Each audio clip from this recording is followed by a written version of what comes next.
నిజమైన ప్రేమ నన్ను గూర్చి మాత్రమే ఆలోచించదు, ఎదుటివాడిని గూర్చి ఆలోచించేదే నిస్వార్థమైన నిష్కలంకమైన యేసుక్రీస్తు ప్రభువారి ప్రేమ.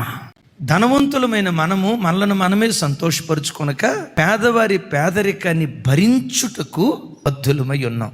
దేవుడు ఒక 2 ఇల్లు ఇచ్చాడు అనుకో, పెద్దోడికి ఒక ఇల్లు ఇచ్చే, చిన్నోడికి ఒక ఇల్లు ఇచ్చే, తర్వాత డబ్బులు వచ్చినాయి అనుకో, ఆ డబ్బులు ఏం చేస్తావో తెలుసా? సంఘంలో ఎవరైనా పేదోళ్ళు ఉంటే, ఎరబా తమ్ముడా ఇట్రా, ఎంత అప్పు ఉంది? 3 లక్షల అప్పు ఉంది. ఇదిగో తమ్ముడు, ఒక పని చేస్తా, ఈ 3 లక్షల రూపాయలు నీకు ఇస్తా. ఎవరి దగ్గర అయితే వడ్డీ తీసుకున్నావో వాళ్ళకి ఇచ్చేసేయి.